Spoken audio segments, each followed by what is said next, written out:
മാതൃഭൂമിയുടെ ആഭിമുഖ്യത്തിൽ കൂത്താട്ടോളം Bapuji English medium ഹൈസ്കൂളിൽ സംഘടിപ്പിച്ച രാമകഥാമൃതം പരിപാടി കുട്ടികൾക്കും രക്ഷകർത്താക്കൾക്കും അധ്യാപകർക്കും ജ്ഞാനോത്സവവുമായി.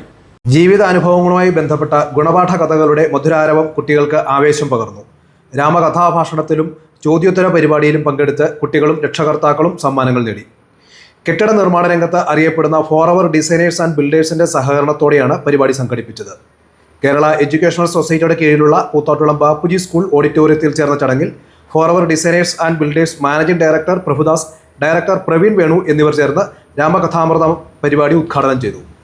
ഡോക്ടർ തോമസ് മാർ അത്താനാസിയോസ് മെത്രോപൊലിത്ത മുഖ്യപ്രഭാഷണം നടത്തി. മാതൃഭൂമി സംഘടിപ്പിച്ചിരിക്കുന്ന രാമകഥാമൃതം പരിപാടി മാതൃകാപരമാണെന്നും അഭിനന്ദനാർഹമാണെന്നും മെത്രോപൊലിത്ത പറഞ്ഞു.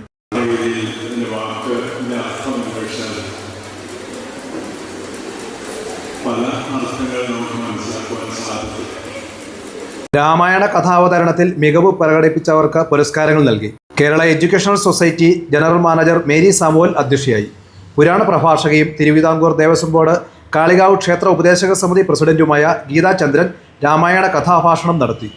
മാതൃഭൂമി കൊച്ചി യൂണിറ്റ് മാനേജർ ഐശ്വര്യദാസ് സമ്മാനങ്ങൾ നൽകി. എഴുത്തുകാരൻ ഫാദർ അജീഷ് ബാബു കഥാ അവതരണം നടത്തി.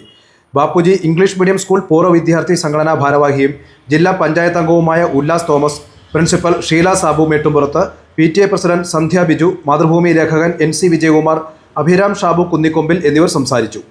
രാമായണ കഥാ അവതരണത്തിലൂടെ തിരഞ്ഞെടുക്കപ്പെട്ട കുട്ടികളുടെയും രക്ഷകർത്താക്കളുടെയും രാമായണ കഥാ അവതരണം വേദിയിൽ നടന്നു. രക്ഷകർത്താക്കളായ സുധാ വിജയൻ, പ്രീതി അജിത് കുമാർ, കുട്ടികളായ Shiva M Marar, Devananda M Nair, Agnes Baby, Bhavya C Biju, Diya Rakhi Binu എന്നിവർ രാമകഥാമൃത പുരസ്കാരങ്ങൾ ഏറ്റുവാങ്ങി.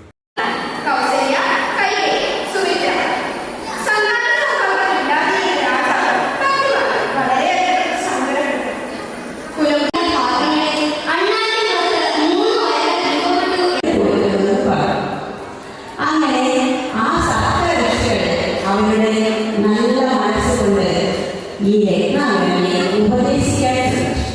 അല്ലാതെ രത്നാകരനോട് വഴക്കിട്ടിട്ട് കാര്യമില്ലെന്ന് നല്ല അറിവുള്ള ആ മുനിമാർക്ക് തോന്നിയത് കൊണ്ട് അവർ പറഞ്ഞു, രത്നാകര, ഞാൻ നിന്നോട്